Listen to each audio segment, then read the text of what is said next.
Nadagdagan pa mga mambabatas na gustong ipatigil ang operasyon ng online gambling sa Pilipinas at maliban sa total ban, isinusulong na rin sa Senado na ito'y imbestigahan at panagutin ang mga politiko at ilang mga matataas opisyal sa bansa na nasa likod ng online sugal. Mean Corvera sa balita.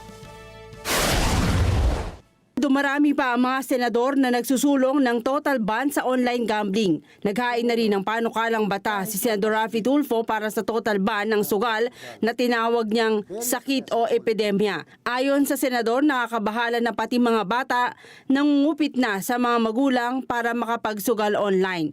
Sa programa ko sa Wanted sa radyo, hindi ko na mabilang recently yung puntahan ng mga magulang na nareklamo, yung kanilang mga asawa, anak, especially mga estudyante, hindi na nakapag-aral, napupuyat, at nangungupit na sa kanilang mga magulang para lamang makapag-online gambling.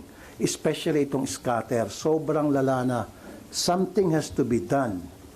That's why I'm filing a bill na total stop, hindi yung regulated, hindi yung strictly regulated. For me, no. It has to stop. Grabe na. Kailan tayo titigil kung bagsak na ang ating bansa? Nanawagan si Tulfo sa PAGCOR, AdBoard at DICT na ipatigil na rin ang lahat ng advertisement para i-promote pa ang online gambling sa lahat ng telebisyon, radyo at social media para hindi na maengganyo pa na tumaya ang publiko.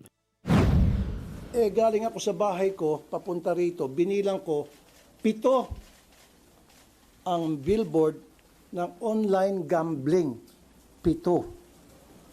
So, nananawagan ako sa PAGCOR maging sa AdBoard. Do your share for now habang gagawa ako ng bill. Of course, matatagalan yan.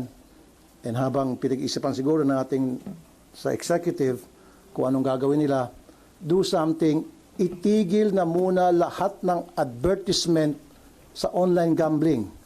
Kasi ang sabi ata ng PAGCOR sa prime time lamang. Bakit lang prime time?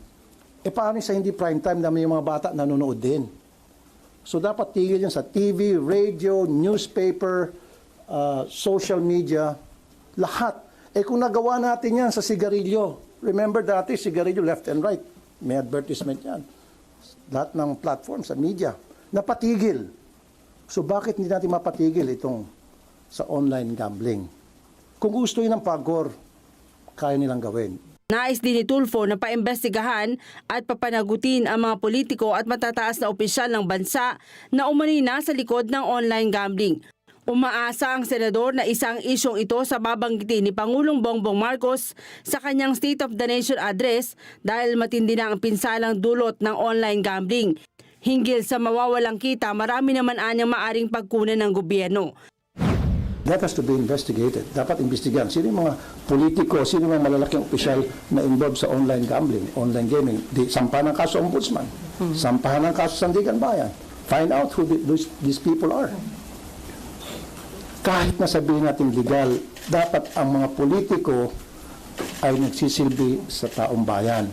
Ang pangit naman yung kanilang pinagsisilbihan, yun yung tinatamaan yung kanilang negosyo o yung kanilang involvement, yun yung nasisira yung pamilya.